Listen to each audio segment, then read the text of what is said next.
essentially what you're doing is selling paper.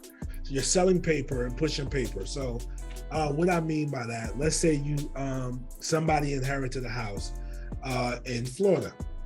Mm-hmm. However, they live in Nevada and they're married, they have kids, they have their own family. They don't want nothing to do with this house. They know that the house hasn't been updated in 25 years. They know it needs work. They went to list with a realtor. The realtor said, hey, I need you to do some repairs. They don't have $30,000 or $20,000 to do repairs. So they might say, they say, we're gonna sell the house to one of those We Buy House guys, right? And the house is worth $100,000 and they're asking for $50,000. So you in your mind, you know, like, wait, this is half off. So let me go talk to these people. You guys agreed on $40,000, right? For the purchase price. And then you call up a cash buyer and you will assign the contract, because you have a contract with the seller, assign the contract to the cash buyer for $50,000. On closing day, the end buyer, who's the cash buyer, will wire in $50,000 plus closing costs.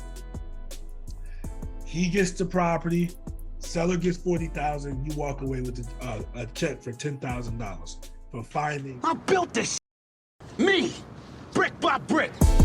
Welcome to Brick by Brick, where we discuss different ways for you to build your empire, one brick at a time.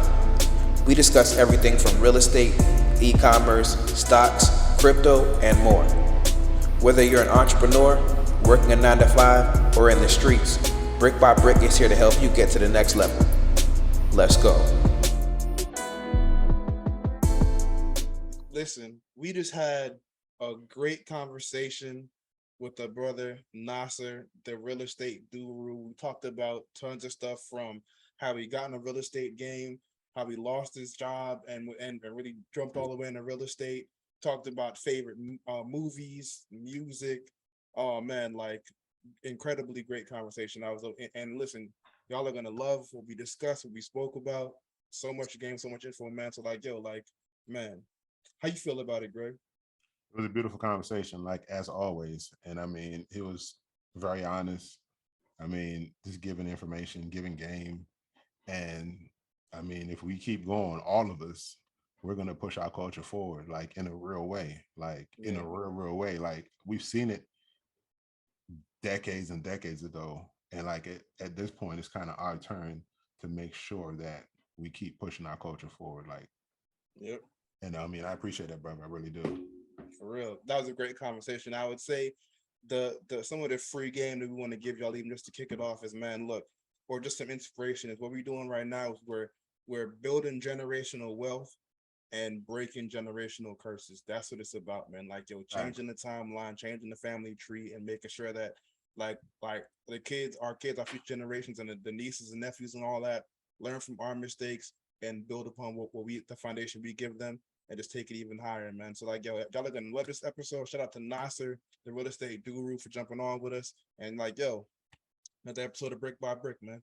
Check it out. And, I want to shout out my boy Lucci. Appreciate the merch. Lucci Runnel, I think it is, on IG, and Lord of the Slums. I appreciate the conversation that we had this weekend, my brothers. And man, Steph, man, let's keep going, bro. Can't stop, won't stop. You already know, man. Let's get it. Another episode of Brick by Brick. Let's go. All right, y'all. What is going on? Welcome back to the Brick by Brick show with my brother Greg. We got a very, very special guest. Man, I've heard about this guy from a multitude of different platforms, from Bigger Pockets to his own platforms. Of course, connecting with guys like Maxwell and a lot of other heavy hitters in the game, man. So, brother Nasar, how are you doing, man? I'm doing all right, man. Can't complain, bro. First of all, am I pronouncing your name right? No, it's actually Nasar. Nasar, yeah. See, I know. With us, like, a lot of us tend to stretch out the Muslim names, you know. But yeah, man. And people call me Stefan when it's Stefan, so I definitely understand that, man. So, brother Nasar, first of all, happy to have you on the show, man. Man, I'm happy to be here, man. I appreciate you guys, inviting me on. Yes, sir. Most definitely, man. So, glad to have you, brother. Yes, sir. Most definitely, man. So, for those who don't know you, I know you used to be a football star back in the day in high school and all that. But how did you end up? Well, what's your story, man? Where are you from? How did you get in the game? And yeah, man, let the folks know. All right, so born and raised in North Jersey, and excuse my voice, I'm getting over a cold, so it's not COVID. Got tested for that, so it's just a cold. Cool. So born and raised North Jersey, and yeah, man, freshman year, bro, high school, bro, I was a star, man. I was special. Rest of high school years, I rode the bench on football, but anyway. I discovered real estate at 19. Okay. I overheard my father talking to the neighbor about how the neighbor sold their house for 150, put 20 into it, and then sold it their house for 150. The investor put 20 into it and sold it for 270. So here it is. I'm like, yo, that's $100,000. So I'm thinking this guy must make $100K. And for those who are on the outside looking in, just let you know, like, we're as real estate investors, we have closing costs, commissions, holding costs or your cost for your money, etc. So I'm thinking in my head, like, yo, this guy just made, you know what I mean? $100,000. So here's, I'm 19. I go holler at my father, you know, knowing he don't do real estate, like, yo, how I get into real estate? He like, yo, talk to my friend, you know, and you can fix your credit. And you get your credit, you can buy your house. So I go talk to his friend to fix my credit. It's not that my credit was bad, I just didn't have any credit, right? So I was like, you know what I mean? I got my, all through my 20s, my credits was 700s. But I'll say this. Income and credit history are two different things. So that 700 mean I pay people back. Yeah. I didn't have the income, but however, I bought my first house at 24, me and my dude. So this is what they was doing, the no document loans. You know, here it is, you know, we in the hood. So you guys could relate. So we had money. And being that we had money, we went to go flip a house because we was inspired by Flip Those House shows. We figured all you had to do was buy an ugly house, you know, fix it up, get out some contractors. You know what I mean? We ain't know nothing about comparables. We ain't know nothing about off market. We ain't know nothing. We did everything the traditional way. Long story short, we ended up losing like 7,000 a piece. Yeah, that was terrible.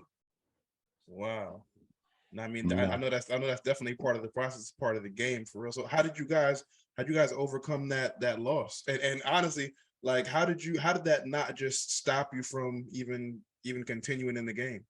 Man, I was 24. I was young, so you know what I mean. I'm 39 now, but I was 24, so I was young. So at the time, I was just too stupid to quit. So I was on a situation like, man, I did something wrong. I know this worked. So I graduated from school before we sold the house, and I moved to Jersey. I moved to Charlotte, North Carolina, 10 hours away from home, no connections, no nothing.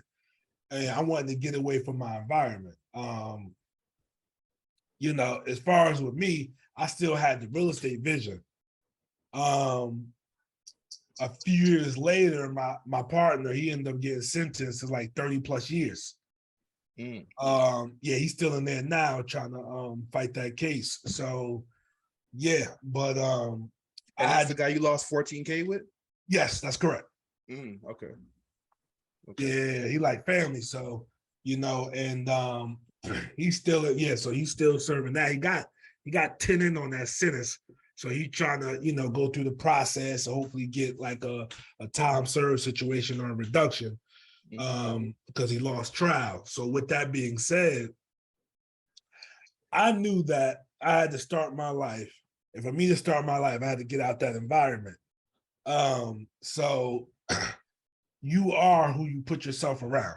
if that makes sense, right? Facts, facts. So yeah, bro. Because when I was in Jersey, I didn't want to work. Why I didn't want to work? Because my friends ain't work. So you know what I mean. Moved to Charlotte. I don't know nobody, so I could be anybody I want to be. So yeah, you know what I mean. So I'm an educated black man down here. So I went through this. It had to eat my humble pie. I'm working in the call center making like $10 an hour. You know what I'm saying? So $10 an hour. And you know, I had my own spot, but it was Charlotte was cheap then, or back in 08. And but one thing I did do when I was in the first call center, being that Charlotte was so cheap, I bought me a rental property. I'm doing this the traditional way. 09, I got a little raise to like $12 an hour. I bought another rental property, right? So hold on a second, guys.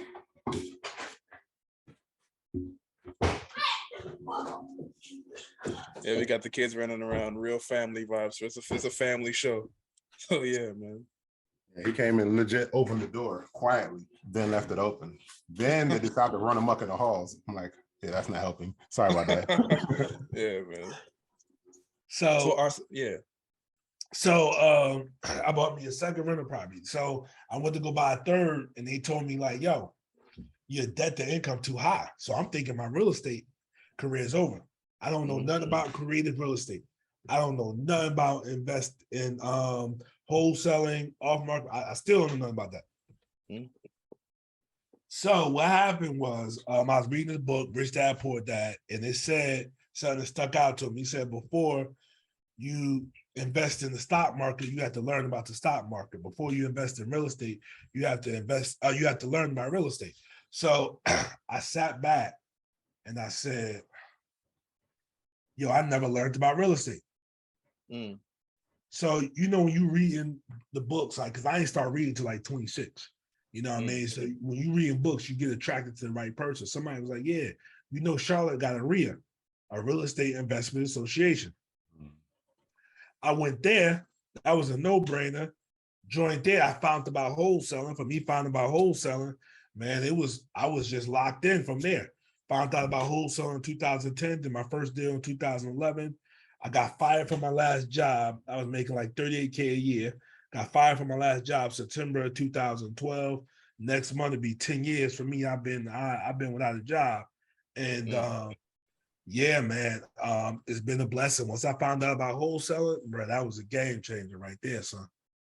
Okay, definitely. So, all right. So for people who don't know what wholesaling is, right? Can you give them a brief breakdown of what real estate wholesaling is? Yeah, absolutely, man. Real estate wholesaling. Wholesaling is basically, you know, like if you seen those, well, these guys today are younger, but if you my age bracket, you probably remember back in the day when they had the infomercials, flip houses with no money or no credit. Today, when you see, you know, on social media, you're seeing these ads and these people saying flip houses with no money or credit. Basically, essentially what you're doing is selling paper.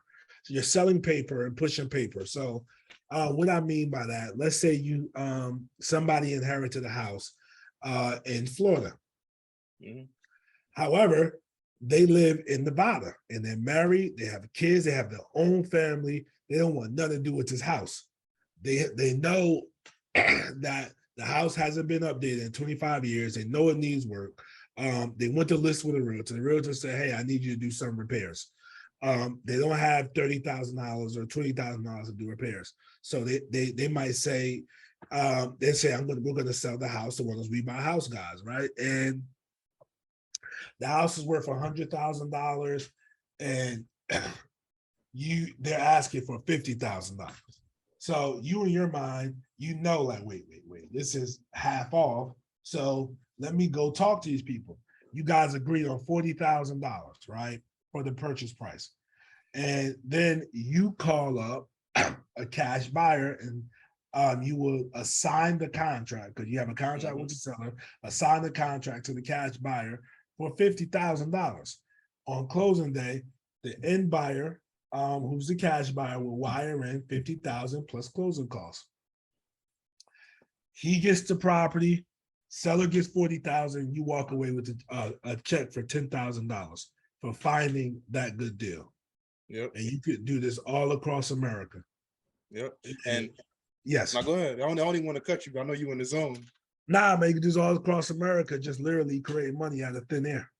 Yeah, man. And so for, I know a lot of people investing in real estate can be, I mean, it sounds like a very big thing, because I mean, you need a lot of capital on hand to get in the game, but you can get in real estate and make a lot of that capital just by wholesaling, like Nasser said, by really you're selling a contract, and ideally you want to find these properties off market that nobody knows about, hasn't touched the MLS, nobody's even messing with it yet. Of course, it looks like the lawn's messed up, windows broken out, whatever. You want to find properties like that because they're properties in distress, right? So you want to find those properties, find the owner, contact the owner however you can. You can look them up on websites. You can do stuff like called skip tracing. Find that owner, contact them, try to get that deal, and build your network of not only people who own the properties, but also build your network of cash buyers as well too. So wholesaling, for those of y'all who don't know, is a major way to get started in the industry and make some capital, for real, right, man. So go ahead, Greg.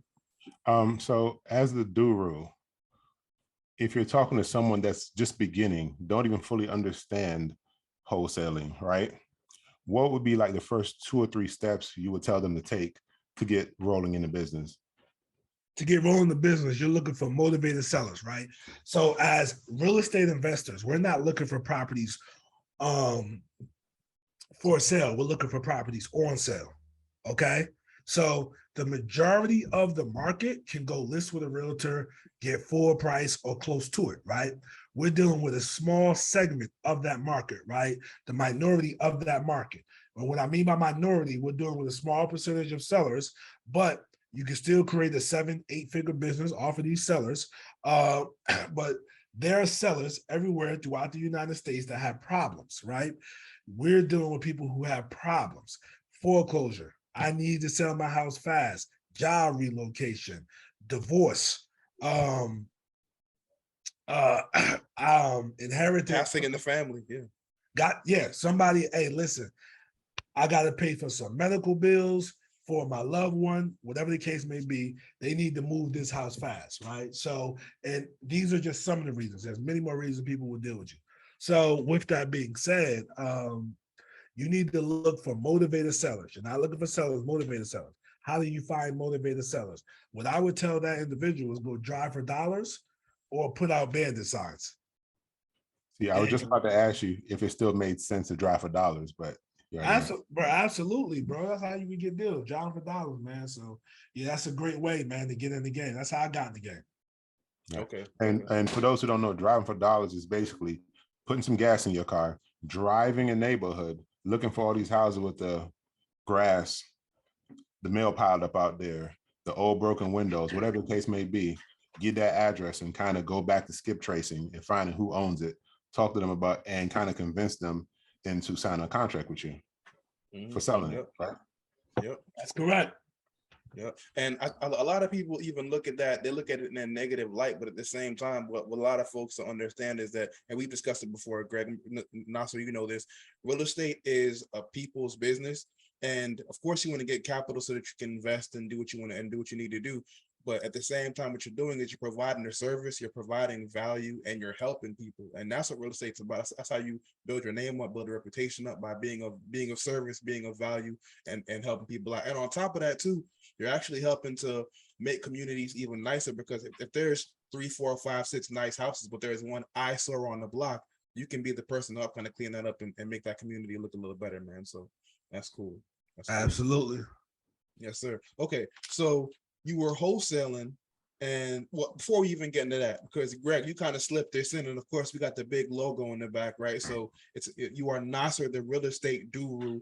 Why do you call yourself the Doru? What does that mean? I know what it means, but for the folks who don't know, what does that mean? Hey, bro, listen, I've been on YouTube since 2012. Came out real estate Doru. I'm not a guru. I'm a Doru because I actually do this business. You know what I'm saying? So it was so much watered down stuff back then. You know what I mean? Whereas everybody who looked like me, they was kind of, most of them was whitewashed, or it was just guys that talking about old methods that didn't work. They make their money from selling courses. And I was like out here really doing it. So I was like, man, I'm the Doru and they the gurus. Fortunately, man, I got that trademark, man. So I own that now. Smart. Yeah, Very bro. smart. Somebody tried to steal it on me, bro. So, Really? dude, man, Christopher Columbus type fella, man, tried to steal it. Oh wow, that's crazy. That's crazy. Tried to get it trademarked and everything. So I had to go get an attorney. Fortunately, he did his application. He did his application on his own, and he messed up his application. So I was able to, get mine pushed through, and I own my joint. So yeah, man. But that's why I call myself the real estate Doru. So it's only one Doru. You know what I mean? So I don't mind that community using the word. You know what I mean? But it's only one Doru. And I'm in Charlotte, North Carolina. You know what I mean? But yeah, so that's how I came up with the Doru, man, because I'm not a guru. I my whole life, man, I've been different from everybody else. Word. That's real. That's real. But that's another gem right there where when you're in business, you have to make sure that when you're marketing yourself, you own it all. Like you own your IP, because someone else will go buy it and then sell it to you. So when you're getting started, whatever your plan is, own your IP. Bro, my man Eric from flipthisrealestatelyst.com. So yeah, my man Eric, he told me years ago when people was using it, say, yo, bro, you need to go ahead and trademark it. And I'm like, man, whatever. So my guy Max, man, I joke with him, that's my boy. He was using it behind the scenes before we met. And he could use it, but he was like, people would come, hey, yo, man, this is guy. He's using your stuff. Like, how they love to put black folks against each other, right? You know what I mean? It can never be two successful brothers. So I'm like, whatever. He doing his thing, like, yo, let him, whatever. So I'm glad I didn't act off emotions. You know what I mean? It's my man now. But anyway, I made it. We joke, man. I'm the infamous Jay-Z line. I made a hot line. He made a hot song. So then what happened was he I had it to our community. Max took it, to the big stage, that Doru term. And, the dude knew about me name, because everybody's asking, like, yo, so you ain't Google search that name. So, but again, the Christopher Columbus type, that's what they do. That's what they've been doing, So, he tried to take it and trademark it. And if he'd have owned it, I would have had to go through like a court process and spend like a lot of money trying to get it canceled and get it back. But fortunately, I didn't have to do that route because he was just too stupid. But people will look at you like, yo, it's, especially African American, oh, he ain't handling business, and then go around trying to trademark it. But I mean, the dude had to know about me, so he should have known I had attorney money. It's not like I was just going to lay down and say, you know what I mean? But but that's how they do. I mean, they're gonna shoot their shot every chance they get, though. You know what I mean? Anyhow they can get over, they're gonna get over and then try to sell it to you at a premium. Talking about Max, I met him this Sunday at DJ Envy and Caesar's seminar in New York. Real good dude. Real good dude. Nah, he's solid, bro. He really do the business. He definitely a Doru. You know what I mean? And I mean, like, we had a simple conversation. Mind you, I've never met this brother before. I've been watching his videos on YouTube and all of that, and follow him on IG. And like, we had this probably like a 5-minute conversation. I'm like, yo, we're doing this podcast. This is why we're doing. He's like, yo, say less. Here go my email. Shoot me the joint. I'll be there. No questions asked. Solid brother. Shout out to him. Yeah, that's how he is. Like, people, you know what I mean? I get it. People think he Hollywood because he Hollywood, but you know what I'm saying? But nah, he down to earth. He down to earth. Real good dude. Like, he gonna look out for the cookout. You know what I'm saying? Like, man, dude just, dude show love, bro. He show love, and he want everybody to win. You know what I'm saying? Solid guy. And you know what? So this is actually a perfect segue, because I was actually gonna ask, how did you guys even meet? And I saw you guys were out in Africa having a blast. I was loving that. So yeah, how did you guys meet, and what was that trip to Africa like, man? Like, what was that whole experience like? Hey, yo, this wild. So he said back in my day, when I had a big following on YouTube, he said that he emailed me like, yo, I'm closing deals, let's link up, la la. And of course, I egged him, you know what I mean? And ignored him, just watch him. Yeah. Yeah, you know what I mean? He used to watch my videos back before, he came on YouTube. You know what I mean? So he used to watch my stuff. And so, I don't, bro, it'd be so many people, bro. So many people that come up to me and, they got big 8-figure businesses, big brands. Like, yo, I got started on your stuff. Yo, I used to watch your stuff. You know what I'm saying? And, with the internet, you just have a far reach or whatever. So what happened in this situation with Max, right? He was doing the event in Charlotte. Now I'm hearing about the guy because people coming to me like, yo, he calling himself the Doru, man. Yo, you want me to check? I'm like, nah, yo, listen. You know what I mean? It was a brother. Because I heard he was doing the thing, but all right. He somebody he posted about his event was sold out or whatever. And I was like, damn, I was gonna come through. He inboxed me like, yo, bruh, don't worry about nothing. Come through. You got you come to the stage to speak. Now, this is our first interaction. You know what I mean? Like, huh? Like, all right, whatever. Like, came through, kept his word on everything. And we just been tight since. Like, what a lot of people don't understand, like, with us, it's not just business. Like, that's really my man. You know what I'm saying? So, yeah, that's really my man, bro. Like, solid guy, man. So that's how we first met in 18. And we just been cool since. You know what I mean? That's cool, man. That's cool. So how did the whole trip to Africa even come together? That was my idea, bro. That was my idea, bro. It's some spots, right? You could go with your boys at some spot. You gotta have a chick. You know what I mean? Like, I want to go to Switzerland, man, in the winter with snow on the ground, but you know what I mean? I gotta bring a chick. I can't bring a guy, pause. You know what I mean? That's too romantic. See, you get the drift. You already know.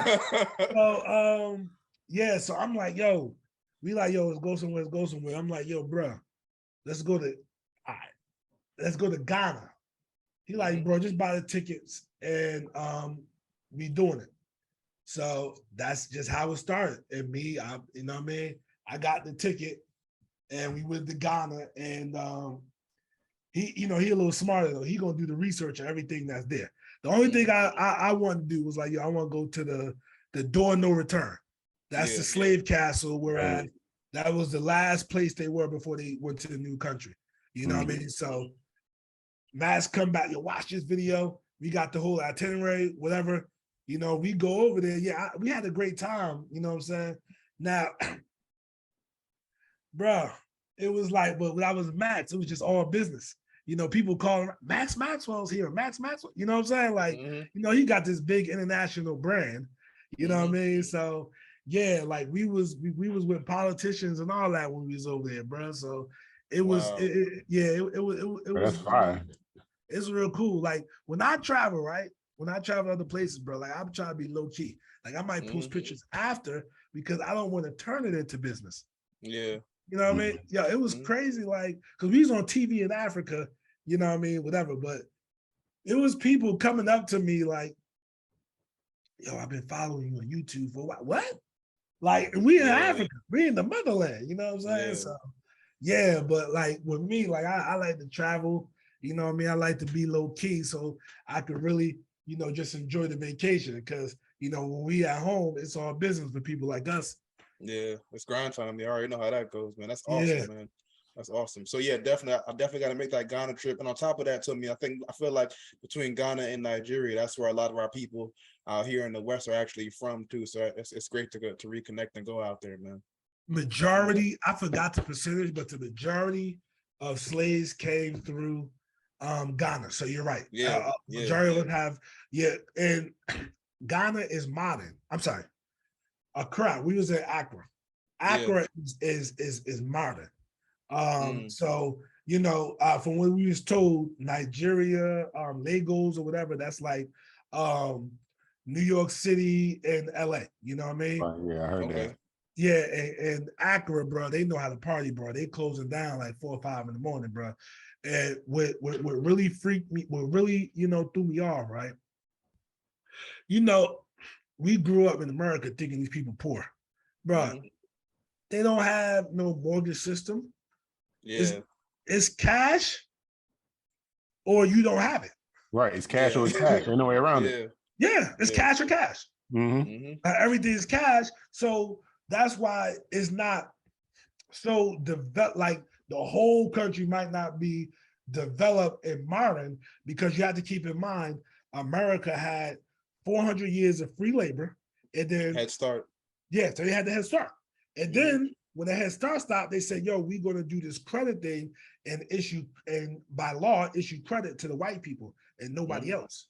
So yeah, so like what I mean. Whereas these other countries didn't have that head start, so it was mind blowing. Like if you want to rent a spot in Ghana, if you sign a 1 year lease, you have to pay 1 year up front in advance. Yep. 2 year lease, 2 years, 3 years, 3 years up front, because the person who owned the house, they had to buy that joint up front. So yeah, that's what I'm like. Yo, these people, they not poor as American made it seem when I was growing up. You know what I mean? So, but it was a cool. You gotta go to Ghana, bro. It was an Accra. You know what I mean? You gotta go there, bro. It's a cool experience.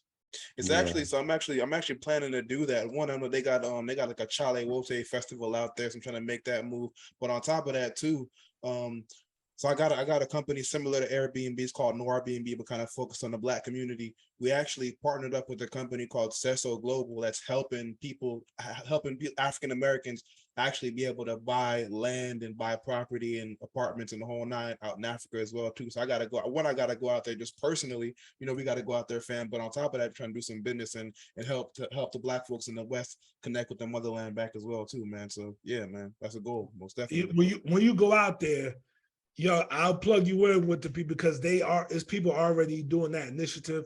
They giving Americans breaks, African Americans breaks to come back, because they want you to bring your skills out there. Yeah. They want you to bring your skills out there so that they can, be a thriving company, because they supply the world with a lot of stuff. It's just that they don't get the money from it. You know what I mean? Yeah, exactly. It was bad contracts done previously before, some woke people got in the office. Yeah. Okay, yeah, man. So matter of fact, yeah, that's definitely on the agenda, man. So yeah, whenever y'all ready to head back, definitely let us know, because I'm willing to make that happen, man. So cool. Yeah, on the next phase, so just on a personal level, man, like who are some of your inspirations as far as entrepreneurship? It could be family, other entrepreneurs, entertainers, like who kind of inspired your entrepreneurial spirit? All right, so my father, most importantly, I'm from North Jersey, and people in North Jersey, New York, California, Connecticut, etc. Like, you could be middle class and still be in the hood. Your people's own a house in the hood because it's so expensive. You know what I mean? Like, you own property, but you in the hood. So, you know what I mean? So my father and mother, they were married. And in my neighborhood, I didn't understand as a kid, bro. That was literally a luxury. Mm-hmm. You know what I'm saying? Like, I didn't know that. The kids, you joke, or, you know what I mean? They mess with you because you got two parents, and, you know what I mean? Like, huh? Like, isn't that normal? Supposed to have two parents? I didn't understand then why they was, messing with me as a child, but you good? Yeah, that was like a luxury. So my mom did pass at 14 though, but I feel lost, bro. yeah, it's all good, bro. One thing about Islam, man, they, the one thing guaranteed is death. We shall taste it. You know what I mean? So yeah, with that being said, man, my father was probably one of my inspirations. Definitely Jay-Z. You know what I mean? I came up in the 90s, so definitely Jay. Fact. Yeah, definitely. Yeah, like, so Jay, had me making moves, bro. So Father, Jay-Z, some other people in the community as well that, that I seen growing up that had things. And definitely the guys, in the, they wasn't doing the right thing. They were doing the wrong thing, but they had the things that we seen on TV. They had the cars, they had the jewelry, yeah, they were making the wrong money, but it was just like, yo, I want to have nice things, but I just wanted to do it the right way, So if I had to say that's who inspired me, who I could, think of all bat, man, that's what I would say. Okay, that's awesome, man. That's awesome. Only if you want to add on to that, Greg. Yeah, no, we actually talked about this last week with Jay-Z. Like, as quiet as kept, I think like from our conversation, like a little bit of your backstory, he is where we're from. So it makes all the sense in the world. Not only that, we grew up on his music, and like the older you got, the more you understood it. I swear. Oh, like just this weekend, I'm driving to New York and I'm listening to Reasonable Doubt. I'm like, hey, like he's really like from day one, he's been telling you nothing but the truth. Nothing. So I have nothing but the utmost respect for bro. And then the fact of him coming from where you come from to being where he is today, I mean, sky's not the limit. Yeah. We do anything out here. Real talk, son. And you know what? So this is actually a perfect segue because I was going to ask this question later, but I mean, it just makes sense now. So, all right. So I'm assuming Hove is your favorite rapper, right? Absolutely, bro. Okay. So what's your favorite Hove album? Come on, bro. It's easy. Reasonable Doubt. Reasonable Doubt. Okay. Respectable. I still listen to the album today. Yeah. It's a masterpiece, though. It really is. It's a masterpiece. See, I guess I'm a little bit younger. The Blueprint is my joint, but hey, I mean, can't nobody argue Reasonable Doubt. Yeah, you definitely can't argue Reasonable Doubt. For me, it would have been, I'm literally entitled right now, In My Lifetime, Volume 1. And then when I got a little older, I got back into Reasonable Doubt. But yeah, I mean, bro, something else. When dude did the Reasonable Doubt joint, bro, when it first came out, I was like, yo, this guy's special. And then Volume 1 came out next. And, that's when he started to get more and more. And then after that, he just started taking over summers. So, every summer he had it, a lot. So, what I mean? But yeah, that's who did it. And, it was an inspiration for me, man. That's dope. I honestly, I would say the same. Because like, I mean, our pops' inspiration, our moms, both of them are definitely hardworking. But I mean, especially like your parents are going to be your parents. But when you're young coming up, like a lot of what you see is rappers and hip hop culture. So like normally, I mean, naturally you resonate with that. But to see how Hove is doing the rap thing, but also doing the entrepreneur thing with the clothing lines and the label and the whole nine, like that was super inspirational, man. So I'm right there with you, definitely. So, all right. So just back on the business tip. So we know how you got started, but how were you able to kind of like grow and scale your business, your portfolio? Like are you doing everything yourself? You got a team with you? Like how do you do it? I got a team now, man.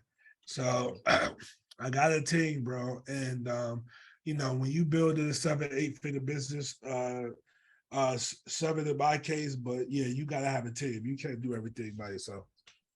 Yeah, most definitely. So my question is this: how from when you started to I guess this point, how long did it take you to figure out that you needed a team and like built out the right team?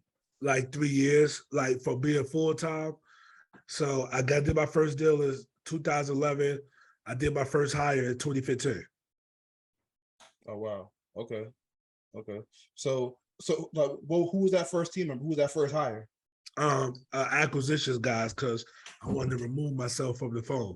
I wanted to get off the phones because with the phones, that's grunt work. You want to remove yourself from the grunt work. So I was like the first joint.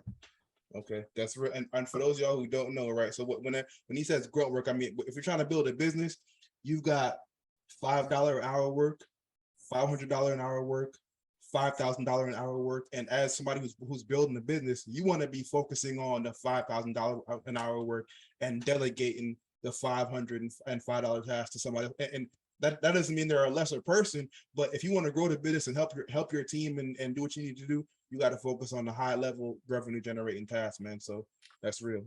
That's dope. So, I got a question. So I started my real estate journey in 18 when I caught that charge, right?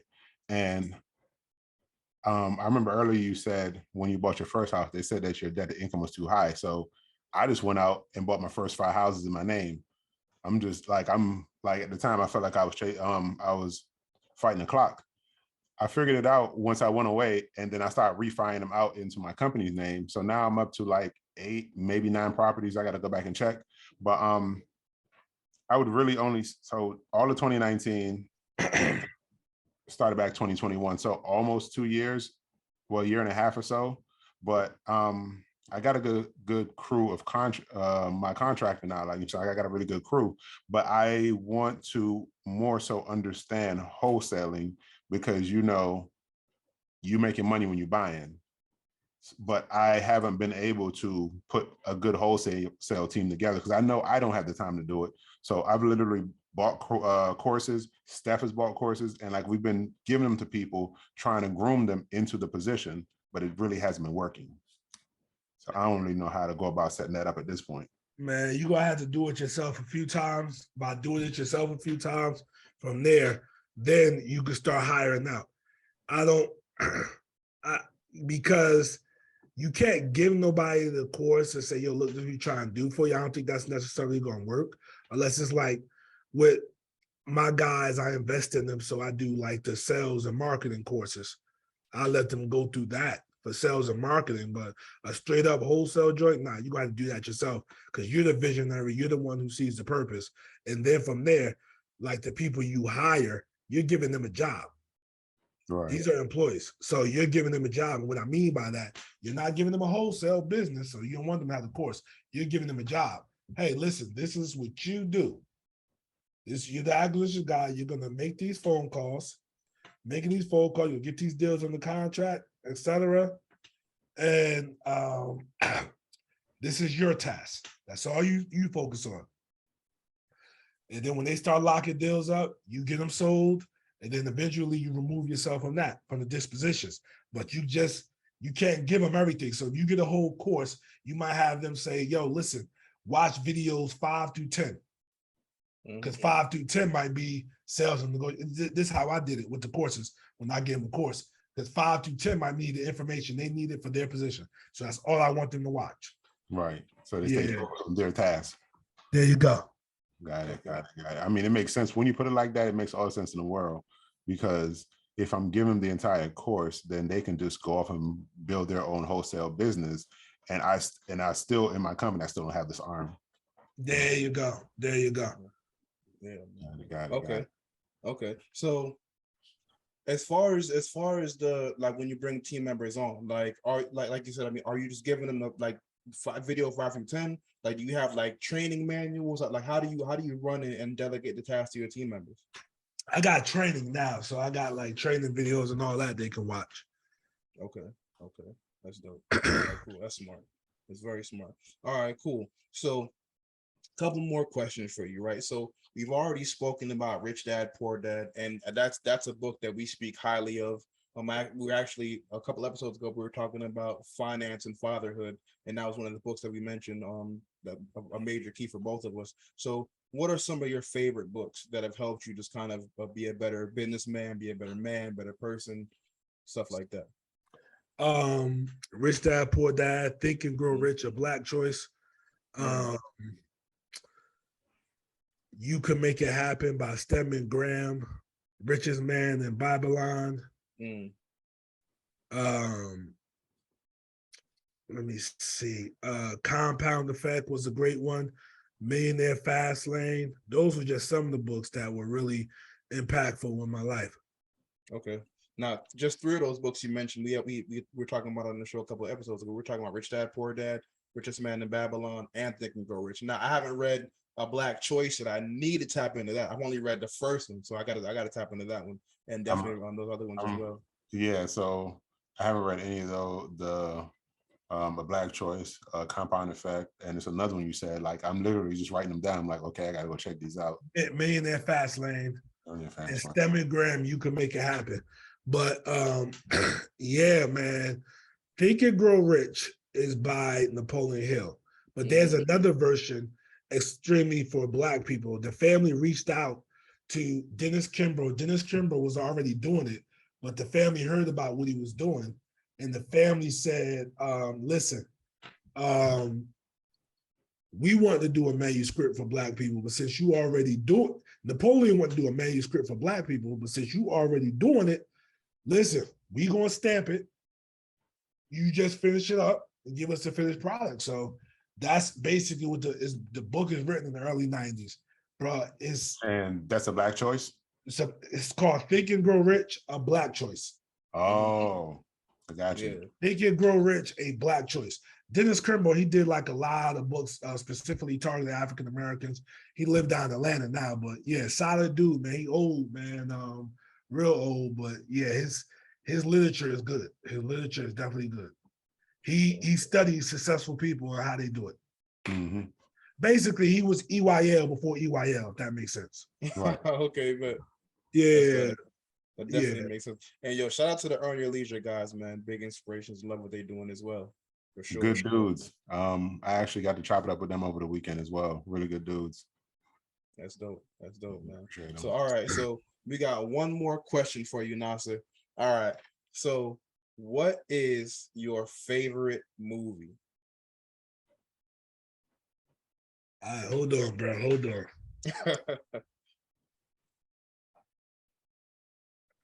Yo, I'm gonna have to go with Belly. Yo, I knew you were gonna say that.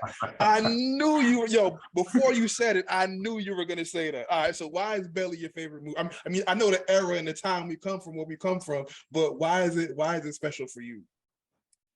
Man, I just remember, bro, when that going to the movie theater to catch that, man, with Nas, man, DMX, man. Nah, bro, that was my joint. It just hit home, bro. You know what I mean? When it was coming to the club with the Wait. eyes glowing and the music, like it was perfect. Yo, you know what I'm saying? That's the best, in my opinion.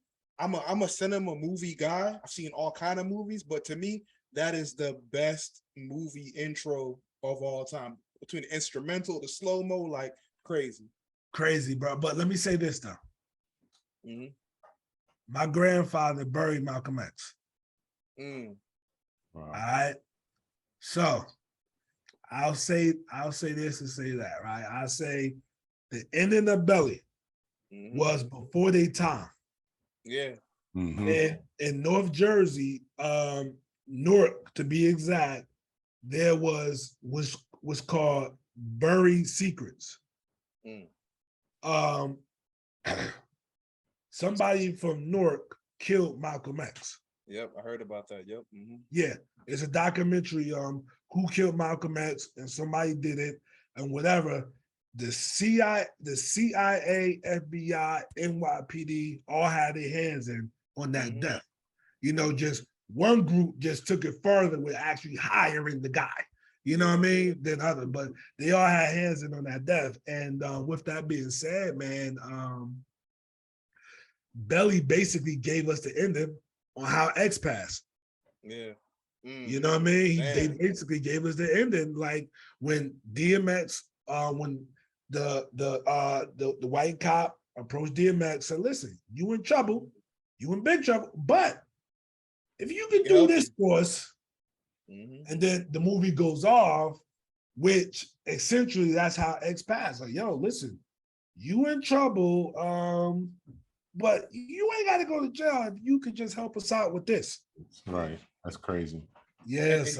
And you know what's funny? I mean, because we're all fans of the movie, so I feel like we can get deep. So a lot of y'all might not, I mean, if you got sense, you should know, but Belly is talking about the belly of the beast, which is where us black folks are living in, right? In America, Babylon, the belly of the beast, constantly under attack. But that white agent, right? You never see his face, which is a lot of times you can't ever pinpoint which FBI agent, which like, because you never see him, but they got their hands on it. But one of my only issues with Belly is it's a great movie, an amazing movie. I just wish they sprinkled it because like you get the full message at the end of the film. I just wish it was sprinkled in more throughout because like when folks think about the movie, like they see the street stuff and the shootouts and the dealing and all that, which is it's entertaining, but at the same time, Belly is not just a street movie, it's a cautionary tale that we're supposed to learn from and get a real message from, man. But at the same time too, yeah. They kind of sprinkled it a little bit because like if you think about it, like Nas and his girl kept talking about going back to Africa and things of that nature, like doing something different other than what they're doing. I mean, granted, it's kind of the cards they were dealt, but they actually had the foresight to say, hey man, we should probably try something else. I mean, they had the thought. Whether or not they did it during the movie, they, you know what I'm saying, like they kind of put it out there for you to think about it. Yeah. You know what I mean? So yeah. Yeah, man. So look, brother Nasser, this conversation was all over the place in a great way, from real estate to building your business to favorite albums. Shout out to Hove and The Rock and all that and everything like that, to even delegating and building your team. Yeah, you I got one more thing? question. Yeah, I got one question. How big do you see yourself growing your business? Man, I'm just trying to take it to the next level, man. You know, as Jay-Z said, loiterers should be arrested. You know, so I gotta, just progress and go to the next step, which the next step for me is like multifamily developing. You know what I mean? I got a meeting with some people next week. I'm just trying to, slow motion is better than no motion. Right. But that's why I see myself going. You know what I mean? It ain't happening as fast as everybody else, but in my life, things don't happen fast. They happen at the right time. Cause like Rick Ross say, I want to do it correctly to do it the wrong way. You know what I'm saying? Mm-hmm. So, yeah, so man, I was telling somebody like, yo, bro, I got fired at 29. Mm-hmm. I ain't bought my first luxury car until I was like 37 when I bought my first luxury car. I could have got one sooner, you know what I mean? But listen, I'm not in danger of getting my joint repossessed. You know what I mean? My house never been in my personal house never been in foreclosure. You know what I mean? Of course you have bad years, bad months, etc. But I look to see what everybody else go through that got it fast. And I'm like, nah, I'd rather do mine the right way, before I do it the wrong way. So that's my whole thing, man. Just moving up and getting into development and multifamily. Yeah, I mean, that's kind of where I see myself as well. I just like right now with these single families and these small multis, I feel like I'm just kind of building the base to get to that point.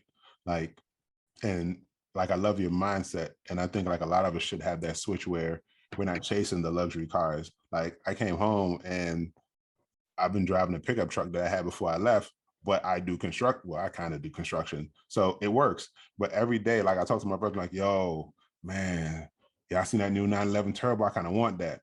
Or the new Range Rover Discovery. I think they fire. But I'm like, I refuse to buy anything until I get another asset or property that's going to pay for it.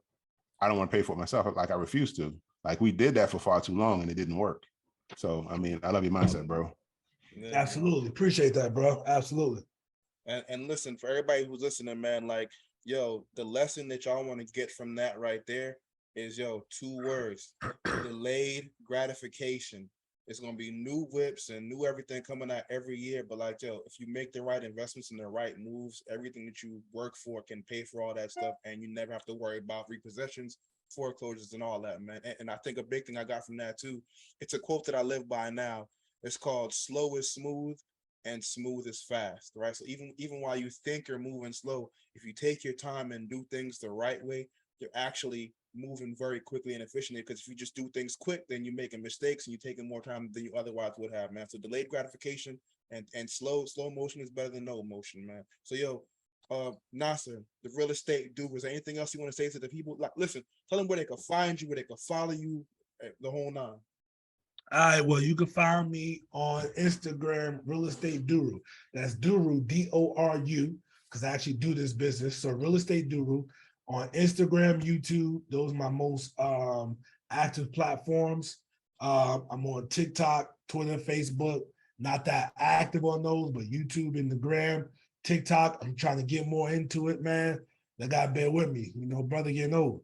So Bro, I feel the same way. I see them switching Instagram to be more reels. And I'm like, so what I'm gonna do with this? Like, I don't like talking for real. I ain't got time making videos. I'm not doing no dances. Like, so like, what are we doing? Like, what we not doing? no dances, bro. So hey, look, hey, Nasar, but look though, you kill it with the videos on IG. All you got to do is you post it on the gram, close the gram, post that video on TikTok, and boom, there you go, you lit. Yeah, my man told me that. My man, so I've been trying to get in the habit of that. So that's what I'm doing, man. So yeah, but y'all bear with me. Get with me on TikTok too. Yes, sir. Yes, sir. My man, I want to say this too. Been a fan and a supporter for years. Learned a lot from you over the years. We originally, I don't even know if you remember, we originally spoke on Clubhouse when Clubhouse was popping, and I appreciate you being very accessible, being very real, and being a genuine dude. So my man, real estate Doru, Nasar, appreciate your time. And listen, get you some water, some lemon, and some honey. You know what I'm saying, and feel better, man. And for even taking the time to do this right now, it's a major thing for us. I appreciate that, brother. Appreciate bro, you. I'm glad I did connect with y'all, man. It's crazy, bro. We got like, the same, we from the same environment, experienced the same thing. So got the similarities, and we just, not only we trying to win, we trying to see other people win. So that's the most important thing, bro. Like, before I let y'all go, man, it was generations of people, whereas grandma and grandpa owned property, might have been entrepreneurs. Mm-hmm. They didn't push the entrepreneur message to their kids, which was my generation's parents. So these people, they went out and rented and got jobs. Got degrees, went to school, and got jobs. And meanwhile, they don't have assets, but they might have school debt, or they might not have anything, or they just working for somebody. Whereas today, and guys like you, and in this generation, like, we're pushing the information out. You know what I mean? Just how y'all inspire people, especially with your story, bro. Like, you had to go sit down for some time and not look at you. You know what I'm saying? So you inspiring people and pushing out that information, man. And, you are working towards closing that wealth gap. Bro. At one point, we could not buy property due to the law. But now that we don't have those laws holding us back, yeah, of course, there's still racism and prejudice and all that, but we still fighting, and we're going to get it regardless of what. So that's what I want to lead this podcast with. Yeah, yes, bro. So we talk about that all the time on here, where it's, I used to watch it because when I was doing wrong, I made sure I was really good at doing wrong. So like when I started doing right, I made sure I was really good at doing right. So I studied people that had wealth and how that worked out. And I went back and looked at like our past generations. And I realized that let's say we're the 2 generations ago, we're going to work hard for our kids, right? Because we want them to have better than we had. So we're going to start a business, we're going to do everything, but we don't teach it to them. We don't give it to our kids. So then when we leave it to them, what they do with it? Like I got 2 6-year-olds, a 16-year-old and a 21-year-old. Both of my 6-year-olds will be riding in the car, and they're discussing the difference between being rich and being wealthy, right? When we pull up to the dirty, see what I'm saying? Like they call it the dirty house. They understand that, hey, this is where daddy work at, and I bought this for you. And people live there. They pay us to live there. Like I try to give it to them young. My 21-year-old, a month and a half ago, she bought her first house. And I was like, yo, I'm gonna put you on payroll for 2 years. I'm gonna make sure your credit's good. And when I get home, we're gonna figure this out, right? And I'm like, yo, go find all the free money you can. Go find all the grants, because everything we have, we put out to invest. So go find the free money. She went and did that. At closing, she put down $1,500. She has her first house. We're gonna redo the basement to make it a studio because it's close to Morgan State. Rent that out. Ooh. She's renting a bedroom to her best friend. She's gonna be mortgage free. But I'm trying to make sure they get it, because I don't want none of them to make the mistakes that I had to make. You know what I'm saying? And like, if we give it to them in hopes they give it to their kids, bro, like it's gonna look different for us. Like it has to, but we have to try. Like we can't say we want change, but ain't willing to step up and make the change. Like I don't like talking to people, but I have to do this because if not, who's gonna do it for us? I mean, it's people doing it, but I'm just saying, like I have to step up and do my part. Man, you know look, I gotta step out my comfort zone. You a whole social butterfly now. Come on, man. Bro, hey, look, so even at the seminar, I'm pulling up on everybody. And before I'd be like, man, I'm too cool for this, bro. Like, even you won't like if I see you outside, I may say what's up, but bro, I pull up on everybody. Yeah. Caesar, Envy, Max. Hey, bro, what's going on, son? My name is Greg. This is what I'm doing out here. Like, this is what I'm trying to do. Help me out if you can. If not, I appreciate you just having a conversation. Bro, but years ago, nah, I'm too cool for that. But if I'm too cool, where are we gonna go as a people? Like we gotta stop being too cool for it. Exactly. So bro, I appreciate you. I appreciate everything you're doing. No doubt, bro. No doubt. Peace. I appreciate the time, brother. Peace, man. All right.